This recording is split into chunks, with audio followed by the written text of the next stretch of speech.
9वां और 10वां दिन, कृतज्ञता का चुंबक और जादुई धूल। नमस्कार, इस वक्त आप मेरे साथ सुन रहे हैं द मैजिक की ऑडियो बुक समरी, जिसे लिखा है रॉन्डा बर्न ने। इस समय हम अपनी कृतज्ञता के 28 दिनों के अभ्यास की यात्रा पर हैं, जिसमें से हम 8 दिनों के अभ्यास के बारे में जान चुके हैं। पिछले चैप्टर में हमने जाना कि कैसे हम नकारात्मकता से एक जादुई तरीके से बाहर आ सकते हैं, और अपने 8वें दिन के अभ्यास में जाना कि हम जो खाते पीते हैं, हमें कुछ पल उसके धन्यवाद के लिए जरूर निकालना चाहिए। इस कड़ी को आज हम अपने 9वें दिन के अभ्यास पर केंद्रित करेंगे, जिसमें हम जानेंगे कि कैसे हम धन को अपनी ओर आकर्षित करेंगे। पहले से ही माना जाता रहा है कि कृतज्ञता संपन्नता की और शिकायत निर्धनता की निशानी है। यानी ये एक गोल्डन रूल है कि आपके पास चाहे जितना धन हो, अच्छा स्वास्थ्य या संबंध हो, या फिर मनचाही नौकरी हो, अगर आप उसके प्रति कृतज्ञ होंगे तभी उनमें वृद्धि होगी। आपके पास सब कुछ अच्छा होने के बाद भी अगर आप शिकायत करते हैं तो उसका पतन निश्चित है। कुछ लोगों के पास पर्याप्त धन होने के बाद भी वे शिकायत करते रहते हैं। उन्हें ये जान लेना चाहिए कि धन से संबंधित किसी भी तरह की शिकायत, शंका, ईर्ष्या या चिंता आपको गरीबी की तरफ धकेलती है। कभी कभी शिकायत सिर्फ शाब्दिक ही नहीं, मानसिक भी होती है। ये देखा गया है कि धन के बारे में ज्यादातर शिकायतें मन में ही आती हैं जब किसी को पैसे देने की बारी आती है, क्योंकि जब आपके पास सीमित धन होता है तो आपको अपने बिलों का भुगतान सबसे ज्यादा कष्टकारी लगता है। बिल ना चुकाने के लिए आप तरह तरह की शिकायतों का सहारा लेते हैं। आपको इस बात को जान लेना चाहिए, बिलों के बारे में शिकायत करना मतलब अपने धन के बारे में शिकायत करना। बिलों के बारे में झुंझलाहट कृतज्ञता की श्रेणी में नहीं आता, इसलिए आपको ठीक इसके विपरीत प्रतिक्रिया करनी चाहिए। यानी आपको उन वस्तुओं और सेवाओं के प्रति कृतज्ञ होना चाहिए जो आपको बिल देने वाले लोगों से मिली है। अगर आप ऐसा करते हैं तो आप धन को अपनी ओर खींचने वाले चुंबक बन जाएंगे। आप अपना बिल ऑनलाइन पाते हैं या उसका भुगतान करते हैं तो उस बिल का ईमेल मिलने पर उसे खुद के ईमेल पर फॉरवर्ड करें। सब्जेक्ट में बड़े बड़े शब्दों में लिखें, पैसे के लिए शुक्रिया।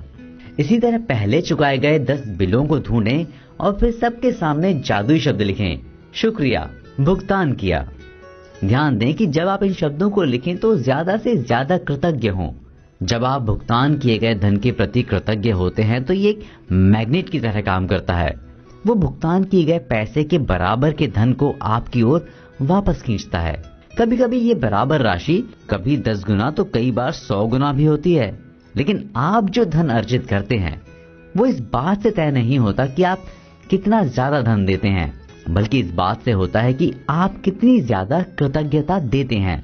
लुथेरियन संप्रदाय के प्रीस्ट ड्राइट्रिच बॉनहॉपर कहते हैं कि मात्र कृतज्ञता के साथ ही जीवन समृद्धशाली होता है। इसी के साथ बढ़ते हैं 10वें दिन की ओर, यानी अपने 10वें अभ्यास की ओर। इसमें हम जानेंगे कि हर एक पर जादुई धूल का छिड़काव करके हम खुद की जिंदगी में कैसे जादुई बदलाव ला सकते हैं।